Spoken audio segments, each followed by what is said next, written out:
patrie est le premier amour, et le dernier amour après l'amour de Dieu. C'est un feu qui s'allume alors qu'est lui le jour, où notre regard luit comme un céleste feu.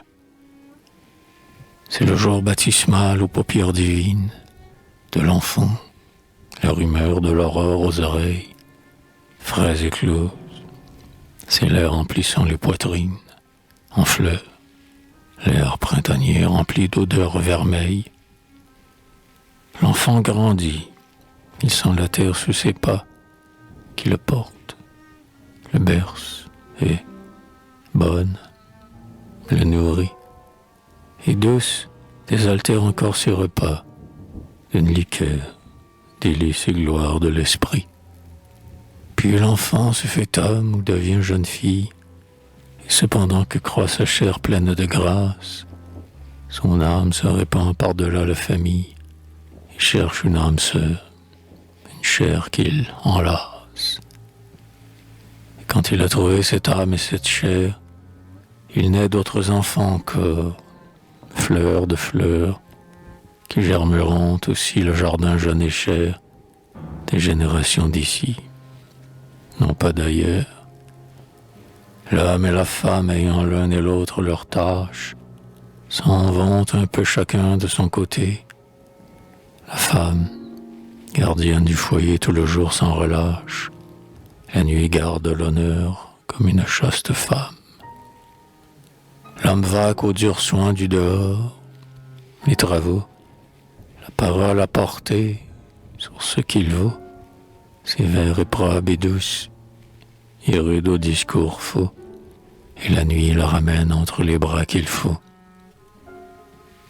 Tous deux, si pacifiques est leur course terrestre, mourant bénis de fils et vieux dans la patrie, mais que le noir démon, la guerre, essor l'estre, que l'air natal s'empourpre aux fleurs de tuerie, que l'étranger mette son pied sur le vieux sol, nourricier, imitant les peuples de tous bords, Saragosse, Moscou, le russe, l'espagnol, la France de 93, l'homme alors, magnifié soudain, son œuvre se hausse, et tragique, et classique, et très fort, et très calme, lutte pour sa maison, combat pour sa fosse, meurt en pensant aux siens où leur conquiert la palme.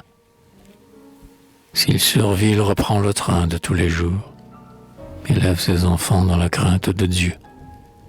Des ancêtres, il va refleurir ses amours, au flanc de l'épousée prise du fier jeu.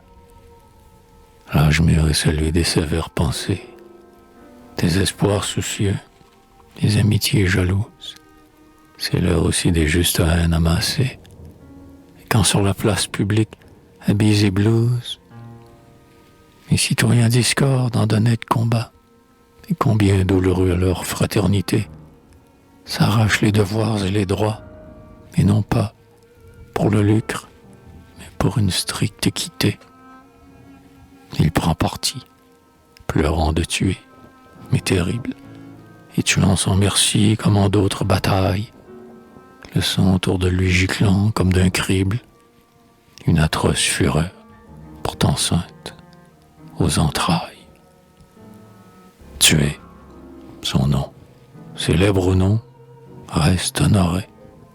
Proscrit ou non, il meurt heureux, dans tous les cas, d'avoir voué sa vie tout au lieu sacré, qui le fit homme et tout, de joyeux petits gars.